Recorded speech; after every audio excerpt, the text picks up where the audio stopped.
Hello, it's me, Ethan, here to put together the makeup tutorial that was requested by you specifically. What you are about to witness is the usual process I undertake to put together my makeup looks. I will be undertaking these steps live, however recording the audio after the fact, because I'm a big dumb idiot who can't do two things at once. Hey! First I'll begin by sorting out my hair, partly to get it out of the way, and partly to get it out of the way of my face. I don't do much to my hair to get it in order, basically just give it a quick wash, shampoo, conditioner, blow dry, curling powder, dry shampoo for volume, Okay, maybe I do more than I actually thought. The first major step in my makeup process is to figure out where the fuck I put everything the last time I used it. You'd think that everything would live in a certain place as it is meant to be, but no. Everything ends up in a new location every time.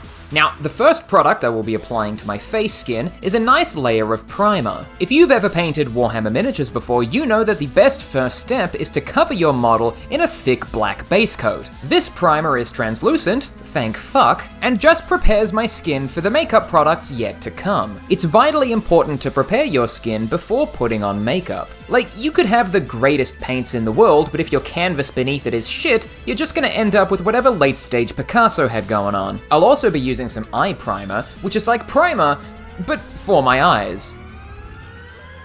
I don't know, I feel like I should have had more there, but that's just, yeah. This stuff just helps eyeshadow stick to my eyelids a little better and is entirely unnecessary in the grand scheme of things, but I think I got it in a subscription box sometime, so I'm just using it while I got it, man. It'll eventually go bad and give me sepsis, so I'm just trying to finish it before then. Our next stop is the foundation station. Choo-choo, that sucks, I'm leaving it in. Now, it is vitally important to use a foundation that's as close to your skin tone as possible. If you're going to a makeup store like Sephora, chances are you can ask one of the retail associates to match a foundation to your skin. Or you can be like me and vaguely hold the containers up against your hand and think, this one's close enough, and just see how you go from there. I try to focus on putting the foundation basically everywhere that I'm gonna put makeup onto later, which also means I have to make sure I put it on my neck as well. Next up, I'll start using some pressed powder, but only after getting paranoid that my phone hasn't been recording this entire time. This just evens out that first layer of foundation, which sometimes I can find can be a little splotchy or uneven, just depending on how I've applied it. Should I theoretically only need one layer of foundation? Maybe, but I'm me, so here we are. And now we move on to the secret weapon in my makeup arsenal, contouring powder. One thing I tend to stress when talking about makeup and fashion is working with what you got. Everybody's body is different, and everybody's body's got different body bits. For instance, I have a jawline like the fucking Crimson Chin, so I just like to use a bit of contouring powder to emphasize its natural shape. It's kind of like painting on a natural shadow to give myself some boldness and definition. I'm also trying as hard as I can to make sure the shade goes as far back into my neck as possible, just to make sure there's no breaks in the color between my neck and hair. It's also vitally important to clean your brushes during the process, and I'm sure there's a regular way to do this, but I just kind of wipe it all off my hand, I don't know. Slurp. I also use a little bit of contouring powder on my cheekbones, you know, the place that it's supposed to be applied. However, for this I use a much lighter shade than I use on my neck, because I don't want to create too much harsh definition on my soft boyish cheeks. Now, if you're wondering why I'm not showcasing the particular brand names of the products that I'm using, this is because half of my stuff tends to come from either subscription boxes, or from just random staples that I pick up at the chemist. Do not let anybody convince you that you need to use the Fenty, Hunty, Cunty brand, or whatever's in vogue, I don't know. Especially if you're just starting out or just trying to experiment with new things. Maybe once upon a time it was more advisable to go to Sephora or Mecca or a third place, but now, in the year of our Lord 2022, high-end chemist makeup is basically just as good as mid-tier Sephora stuff, so it's easy enough to get some staples without breaking the bank. Anyway, to get back to what I'm supposed to be talking about, what I'm doing here is basically just rounding out my face with a bit of highlighter and contouring powder. I'm darkening the space between my forehead and my hairline, adding some highlights on raised surfaces like my forehead and nose tip, and adding a little extra definition around my schnoz. I'm trying not to add too much definition to my face, A, because I don't want to be covered in Giga Chad angles, and 2, the contouring and highlighting palette I have is pretty subtle. I'm kind of forced to work with what I got here. If you want a reference on how I'm applying these products, just Google contour face map or something like that. You'll get something like this. And anyway, that's how I end up looking nice and smooth. Alright, goodbye, like and subscribe.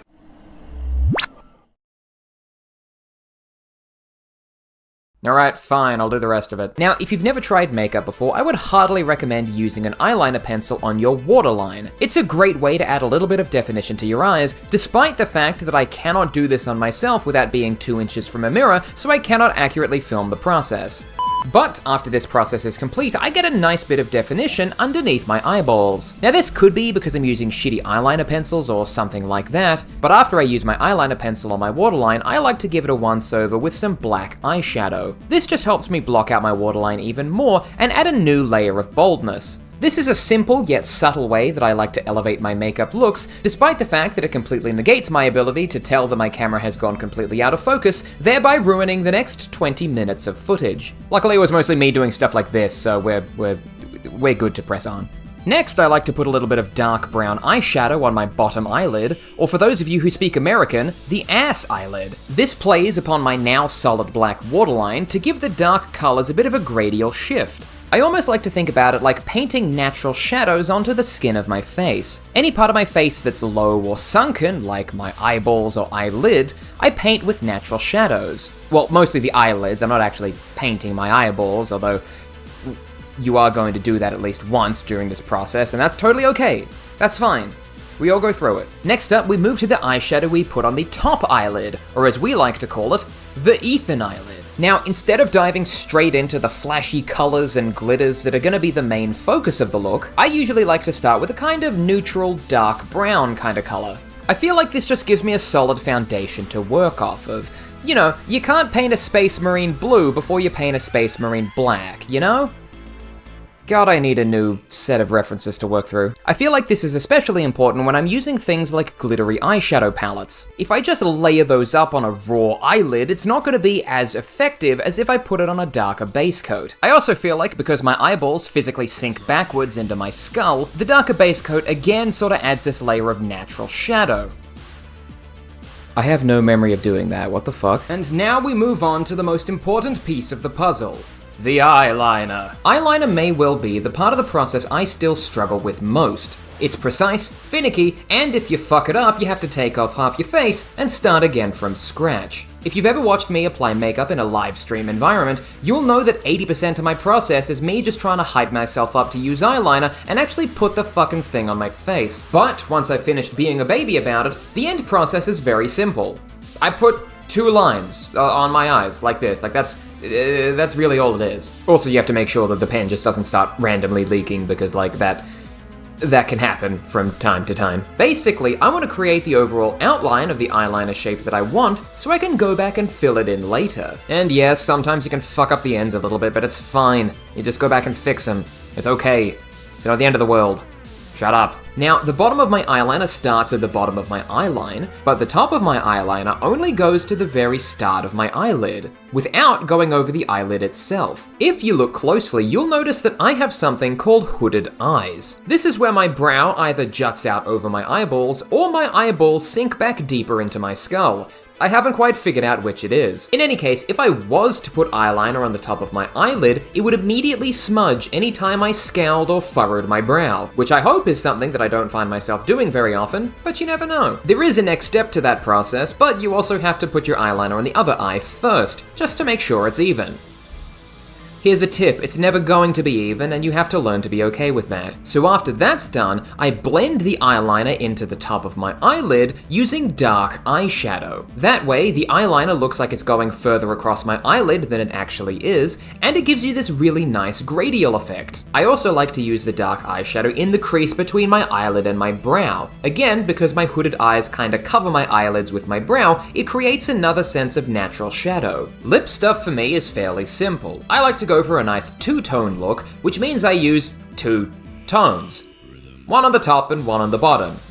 There's a nicer way to say that, I'm sure. Normally I'll use a natural flesh tone for my bottom lip, and something dark and colorful on the top. Usually black, which is more dark than colorful, but you know what I mean. Even though the black top lip will be a much more important part of the makeup look, I start with the natural beige first. I do this for 2 reasons.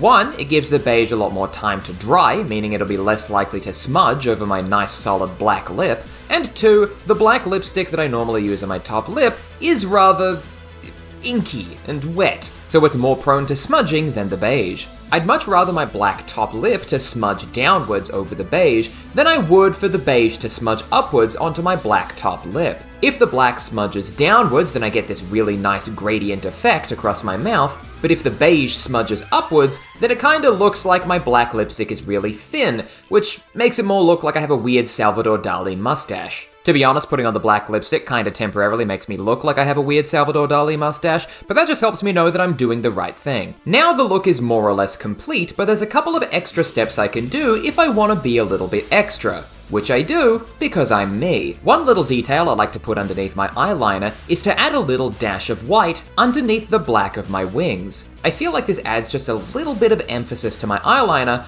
but I'm gonna be honest, this was the first time I was using this white eyeliner and it wasn't too good, so the white doesn't really show up on my face. Sometimes you try something new, it doesn't really work, you live, you learn, yada yada. Another embellishment that I don't always add is to maximize my lashes with mascara. I don't always use mascara because my eyelashes are pretty thick by default, thanks to, and I quote, my big beautiful cow eyes. You can also tell that this isn't a product I use frequently because I don't know where the fuck it is. It's not in the top drawer, dipshit, that was the first place you looked. Once I finally manage to find the new fandangled device, I'll just give my lashes a few strokes to maximize their volume. I try not to apply the mascara too thickly, because if I do, I actually risk staining the tops of my cheeks, because my lashes, again, are pretty long. Like, if I blink, I'll just flick black shit all over my face. Like, it's kind of a problem, man. Finally, I'll blast myself with some setting spray to make sure all of the makeup stays on my face, and then we're pretty much done. Almost. That's right, we get to choose some earrings, baby!